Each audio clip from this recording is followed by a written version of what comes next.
అదేవిధంగా ఎస్టీల గురించి మాట్లాడితే మళ్ళీ అదే అంటారు, వీళ్ళకేమైంది రిజర్వేషన్ ఉంది కదా, వాళ్ళకేమైంది ఐఏఎస్లు అవుతారు కదా, ఐపీఎస్లు అవుతారు కదా.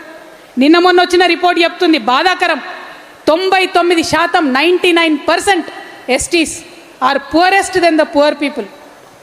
విపరీతమైన బ్యాక్వర్డ్నెస్ ఉంది. ఎందుకుంది మరి?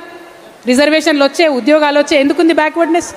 ఎందుకంటే అడవిలకెళ్ళి అన్నలను పారదోలి అడవిలన్నింటినీ తీసుకొని 170 చట్టాన్ని కుల్లబొడిచి ఇవాళ అదానికి అంబానికి అడవి సంపదను కూడా అప్పయెప్పే ప్రయత్నం జరుగుతుంటే మరి వెనకబాటుతనం ఉంటుంది ఎస్టీలలో.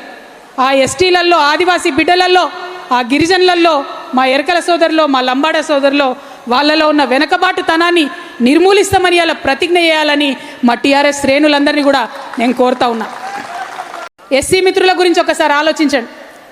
ఎస్సీ అనగానే ఏమంటారు అందరూ, అది బీసీలు కానీ ఓసీలు కానీ, వాళ్ళకేంది, వాళ్ళకి రిజర్వేషన్ ఉంది, వాళ్ళకేం తక్కువైంది, ఉద్యోగాలు వస్తున్నాయి, ఎమ్మెల్యేలు అవుతురు అంటారు.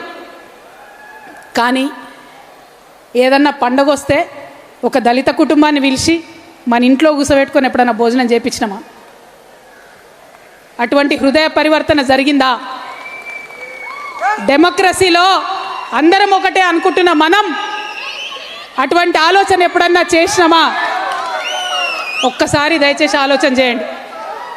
నేను ఉట్టిగా చెప్తాలని ఈ మాట, పరివర్తన రావాలే, డెఫినెట్గా మన హృదయాలు ట్రాన్స్ఫార్మ్ కావాలి. కాబట్టి ఆలోచించమని నేను చెప్తా ఉన్నా. అదేవిధంగా మరి ఎస్సీలకు పోనీ రిజర్వేషన్ ఉంది, స్వతంత్రం వచ్చినప్పటి నుంచి ఉన్నది, 79 ఏళ్ళు అవుతుంది రిజర్వేషన్ ఉన్నది.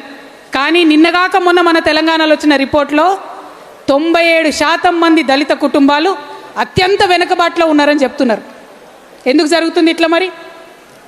ఇవాళ అన్ని డిపార్ట్మెంట్లో కలెక్టర్లుగా ఉన్నటువంటి వాళ్ళు, హెచ్ఓడీలుగా ఉన్నటువంటి వాళ్ళు, అగ్రవర్ణాల మిత్రులు, బీసీ మిత్రులు ఆలోచన చేసుకోవాలి. ఎప్పుడన్నా బ్యాక్లాగ్ పోస్టులు వస్తే ఇస్తున్నామా మనం బయటికి? ఎస్సీలకు ప్రమోషన్లు వస్తే ఇస్తున్నామా బయటికి? ఇవాళ దేశంలో ఇన్ని శుద్ధులు చెప్పే మోడీ గారి పరిపాలనలో లక్షలాది బ్యాక్లాగ్ ఎస్సీ ఎస్టీ పోస్టులు పెండింగ్ ఉన్నాయి.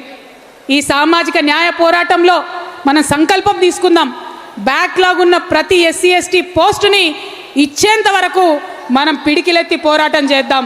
ఎస్సీ మిత్రులకు అండగా నిలబడదాం, వారి యొక్క జీవన ప్రమాణాలను పెంచుకోవడానికి పోరాటం చేద్దాం.